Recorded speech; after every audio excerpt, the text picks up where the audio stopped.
ineffective governance and lack of effective service delivery features prominently at the causes of governance in Nigeria.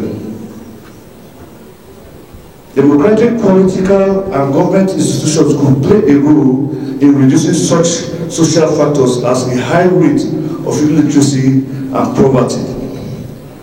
This, however, is only possible if the rule of law prevails and if civil society organizations are allowed to participate in a political, social, and economic sense. This is on the heels that accountability and transparency are the cornerstones of reconstructions and sustainable development. Civil society groups in Nigeria have been indispensable actors in the democratization process, especially since the return of the civilian rule in 1999. As agents of social change gimmicks for mass reorientation and mobilization, they have helped in the sustenance and deepening of democratic governance by providing the critical socio-economic and political service to Nigerians in both urban and rural areas. They also stated that although the next level of complicity of terrorism events in Nigeria, which is measured by the numbers of suicide attacks, is comparatively low, it is due to the provision of sound leadership the present administration has. However, it must be stated that the relevance and strength of Boko Haram, the ISWAP group, rose quickly from being a regional phenomenon to attaining global status. In conclusion, civil society organizations, CSOs, are often assumed to be institutions that facilitate communications between citizens and policymakers. However, CSO advocacy is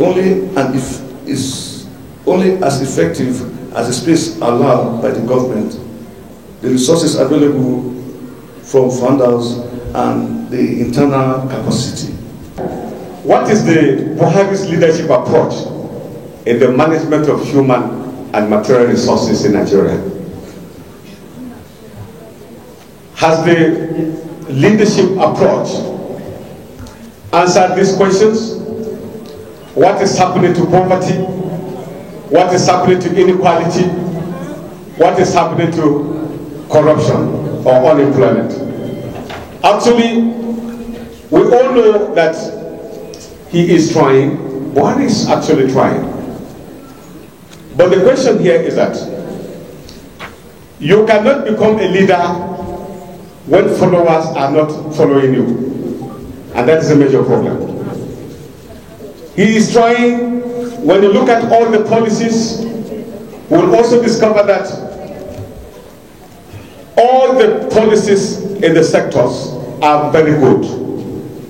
But the major problem now is that the President Buhari cannot articulate policies, and then you expect him alone to implement all the policies.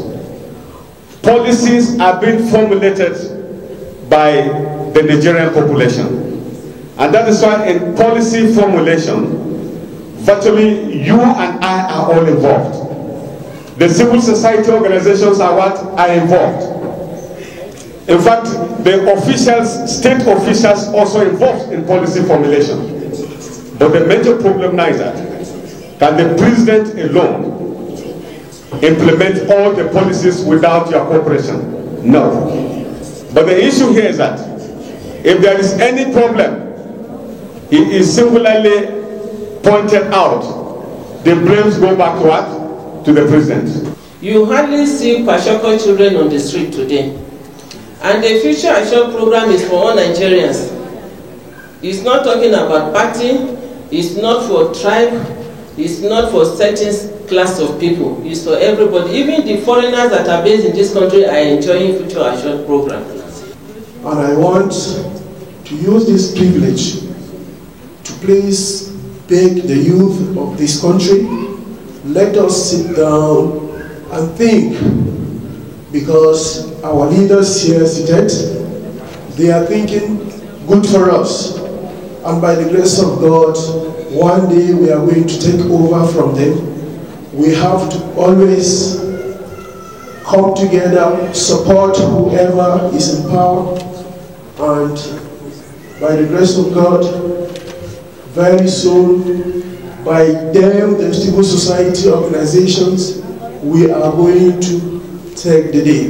And we know we are going to learn from what they have to say. So we have to sit and listen to them. So I wish everybody a happy stay and peaceful deliberation. Thank you very much.